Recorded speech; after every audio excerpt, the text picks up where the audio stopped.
Oi, Caio, meu nome é Vinícius, tenho 20 anos, gosto bastante dos seus vídeos. Faz um ano e meio que eu decidi seguir na fé católica, sou gay e desde então tem sido tão gratificante, tão prazeroso para mim seguir na fé católica. Eu não sei explicar o que eu sinto sendo católico, é algo tão fascinante, é algo tão incrível e eu gosto muito dos seus vídeos. Minha mãe é da Assembleia de Deus, mas ela é bem tranquila, ela me incentivou a ser católico, me incentivou na minha fé e gratidão pelos seus vídeos. Te acompanho e tamo junto. Um beijo, meu filho. Vinícius, não é? Que legal, Vinícius.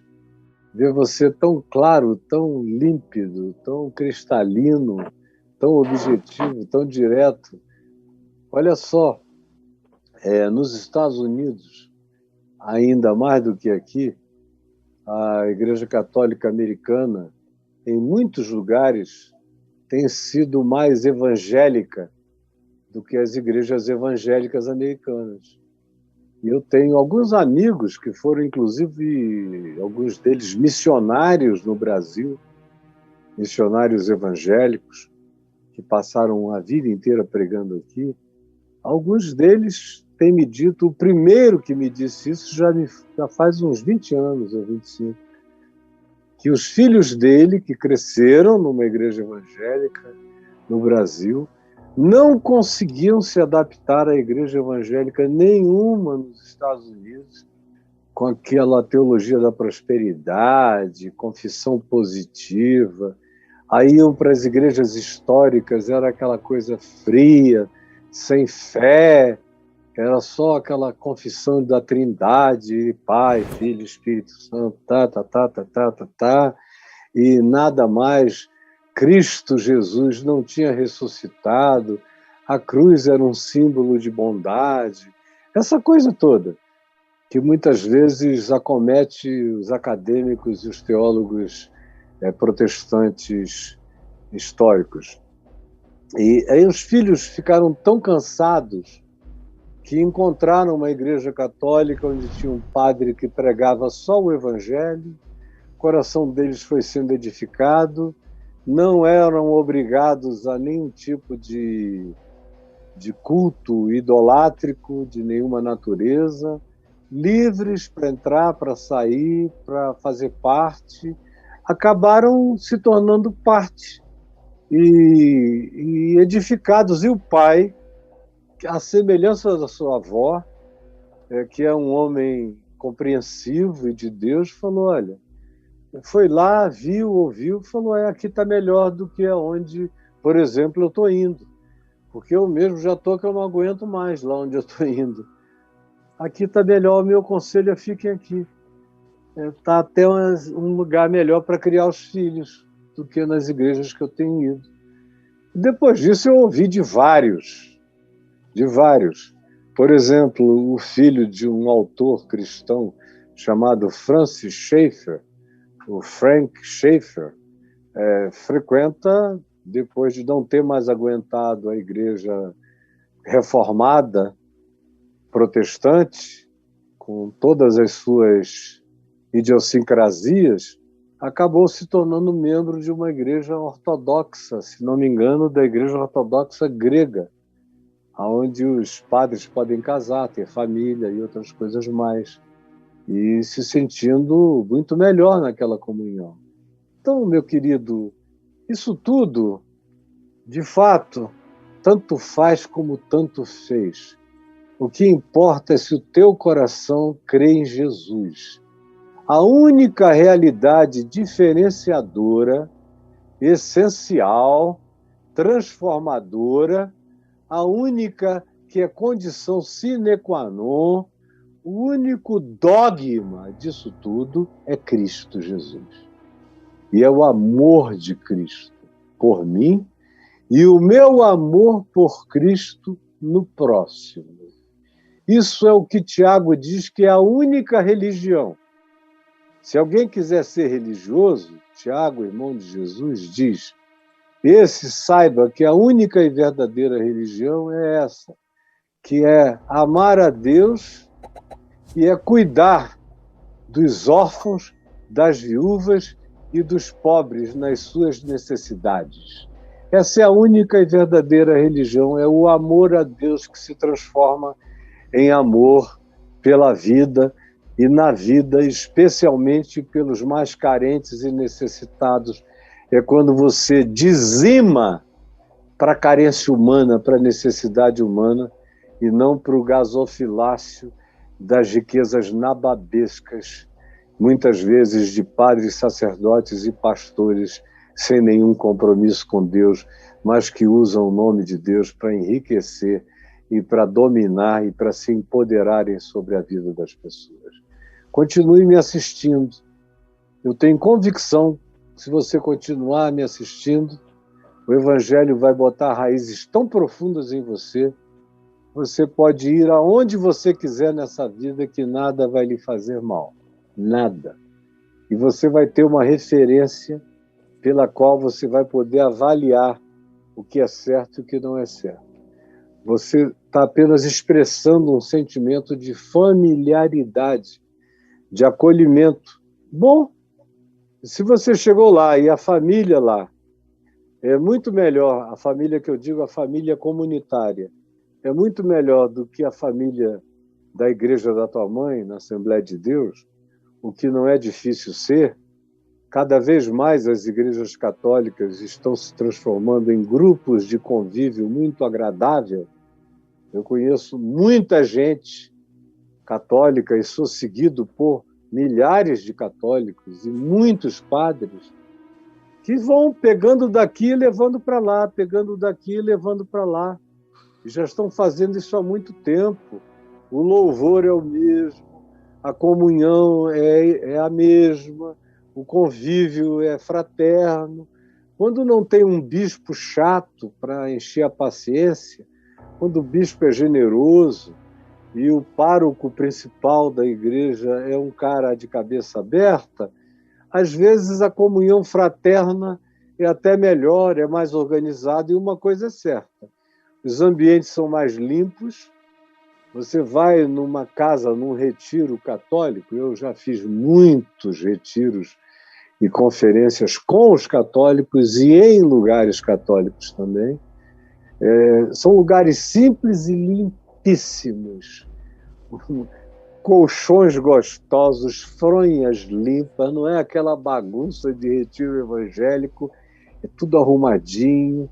É como o retiro adventista, que também é tudo do bom e do melhor, legalzinho, simples e bem feito.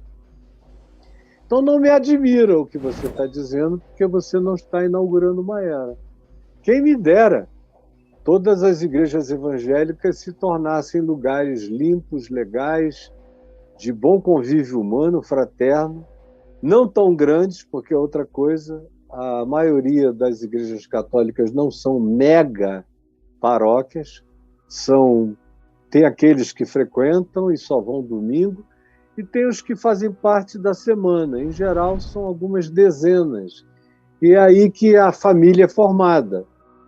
Já no meio evangélico, todo mundo tem que ter uma função, tem que ser uma mega comunidade onde todo mundo é obreiro, se ocupa de alguma coisa, senão o cara não volta mais, então tem que ter trabalho e função para ele, tem mais cacique do que índio. E aí começam aquelas guerras e disputas, quem manda em quem, vai ficando um negócio muito cheio de ódio. Então, quem me dera hoje os evangélicos aprendessem com alguns católicos, como muitos católicos já aprenderam no passado com os evangélicos, e como muitos padres católicos, amigos meus, me dizem que aprendem comigo todo dia. Tem muito padre, amigo meu, amigo, que me diz que eu sou o pastor deles. Sou meu bispo que não saiba, mas o meu pastor é você. É com você e de você que eu ouço a palavra, é por você que eu sou exortado, edificado, disciplinado no Evangelho, é em você que eu vou crescendo em Cristo. E me perguntam o que fazer, eu digo, leve isso para dentro. Transmita essa mensagem lá. O que Martinho Lutero queria era isso. Martinho Lutero não quis dividir nada. Acabou que aconteceu uma divisão na hora que quiseram matá-lo. Acabou que, na fuga dele, dividiu tudo, e os príncipes germânicos e alguns de principados francos, e até mesmo depois o rei da Inglaterra, por uma conveniência conjugal, foram promovendo cada vez mais a reforma, a divisão protestante. Mas, originalmente, o que Lutero queria era uma conversão dentro da Igreja Católica, é que houvesse uma purificação, que houvesse uma dieta de idolatria, de doutrinas criadas e falsas, de superstições, tudo isso. Hoje eu estou vendo um monte de padres amigos meus que são mais crentes e mais pastores do que muitos pastores que eu conheço. E pregam mais o evangelho do que a grande maioria dos pastores consegue pregar. Então, meu filho, continue a me ouvir, e o fato de você ser gay, na Igreja Católica, na maioria das vezes, isso não ajuda. É porque, oficialmente, eles não têm uma política de acolhimento. Oficialmente. Mas, extraoficialmente, informalmente, a Igreja Católica é muito mais acolhedora para gays do que a Igreja Evangélica. Porque na Igreja Evangélica nem os crentes acolhem, nem os pastores, nem liderança nenhuma. O cara vai logo para o inferno. Na Igreja Católica, o discurso é um discurso contra a homossexualidade. Aí veio o Papa Francisco, e disse: não, os homossexuais são humanos e têm direito a amar. E começou assim. Depois ele disse: eles têm direito a, como cidadãos que se amam, se casarem e legalizarem a sua situação. Agora ele já está dizendo: não só tem direito a legalizar a situação, mas como cristãos, eles têm direito a participar da missa com toda a liberdade. Daqui a pouco eles vão dizer: eles têm direito à comunhão, a participar da Eucaristia e do vinho e disso e daquilo. Devagar, o Francisco vai caminhando na perspectiva da inclusão. Só não está todo mundo incluído porque a cúria é bruta, a cúria é perversa, a cúria é negativa. Ainda tem uma maioria negativa. Mas esse povo está morrendo, está sendo transferido para outra dimensão.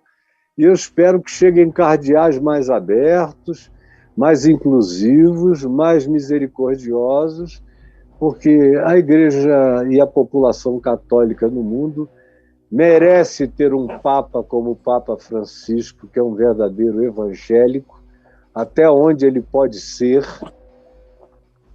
Ele é genuinamente meu irmão na fé e merece ter lideranças episcopais, no cardinalato, entre arcebispos e bispos e padres que sejam gente da fé simples no Evangelho. É a minha oração pela Igreja Evangélica, que ela se converta ao Evangelho simples, a Igreja Católica, a todos os cristãos do mundo. A minha oração é que eles se convertam ao Evangelho de Jesus puro e simples, para poderem ter autoridade para falarem com o resto do planeta. Porque do jeito que são, qualquer ateu da Terra diz: olha, eu não sou nada, não sei nem nada de Deus, ou agnóstico, não sei nem se Deus existe, mas sei o seguinte, que eu trato o meu próximo melhor do que esses caras, e que eu respeito a natureza mais do que esses caras, e que a minha fé na vida é melhor do que a fé que eles dizem possuir em Deus. E quanto a isso, não há a menor dúvida. Para a vergonha desses que professam essa fé, que só gera blasfêmia contra o nome de Deus. Então, meu filho Vinícius, que o Senhor te abençoe, fique firme aqui comigo, você só vai crescer. Dê um beijinho na sua mãe, peça para ela assistir junto com você também, tá bom? Deus te abençoe.